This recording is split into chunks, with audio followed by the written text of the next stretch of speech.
हम पुनीता चौधरी एगो सोहर के गीत गबै छी। आशा करै छी जे ई गीत सबके नीक लागत तऽ लाइक करब, सब्सक्राइब करब, कमेंट करब, शेयर करब। फेसबुक पर देखै छी तो फॉलो जरूर करब। जय मिथिला, जय मैथिली। उठलै दरदिया जियरा बाउर भेलै गे, जियरा बाउर भेलै गे। चेरिया गे कहून गए सासु के बुझाए, कौन घर में सोइरी हेतै गे। चेरिया गे कहून गए सासु के बुझाए, कौन घर में सोइरी हेतै गे। भनसा घरे में छै भानस घर, कोठा घर में बौआ सुतु गे। चेरिया गे कहून गए पुतहु के बुझाए, कि भूसा घर में सोइरी हेतै गे।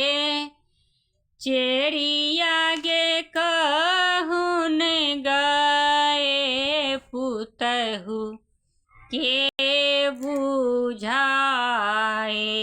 कि भूसा घर में सोइरी हेतै गे। उठलै दरदिया जियरा बाउर भेलै गे, जियरा बाउर भेलै गे। चेरिया गे कहून गए ननदी के बुझाए, कौन घर में सोइरी हेतै गे। चेरिया गे कहून गए ननदी के बुझाए, कौन घर में सोइरी हेतै गे। कोठा घरे में छै भैया सुतु, औरो से भैया सुतु गे।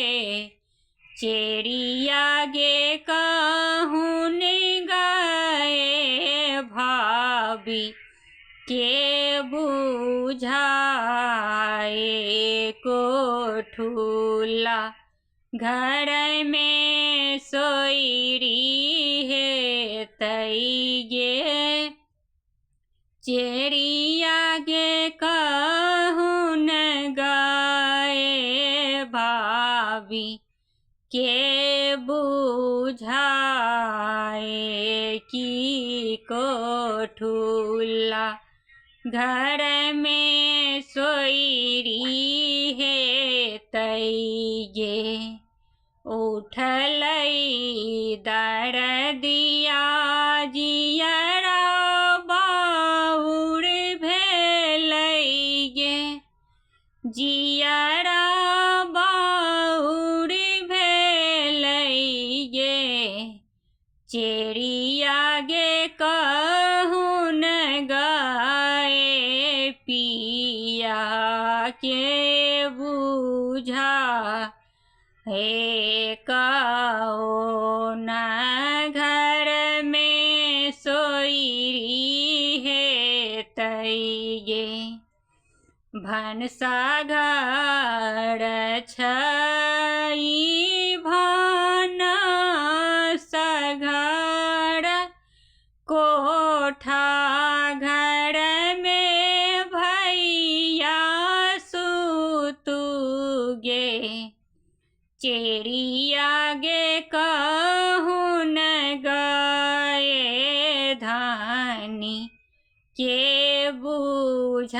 बुझाए कि भूसा घर में सोईरी हे तई गे चिड़िया गे कहून गए धानी के बुझाए कि भूसा घर में सोईरी हे तई गे उठलई दरदिया जियरा बाहुर भेलई गे जियरा बाहुर भेलई गे चिड़िया गे कहून गए देवर के बुझा की कोन घर में सोईरी है तगे चिड़िया गे कहून गए भाभी के बुझाए कि कोठा घर में सोईरी हे तई गे चिड़िया गे कहून गए भाभी के बुझाए कि कोठा घर में सोईरी हे तई गे सासू के बने बई पानी भरनी की ननदी के गोबर कढ़नी बने बई गे चिड़िया गे पिया के बने बई चरबा देवर घर के मालिक हे तई गे चिड़िया गे देवर के बने बई घर के मालिक की देवर घर के मालिक है थी न गे।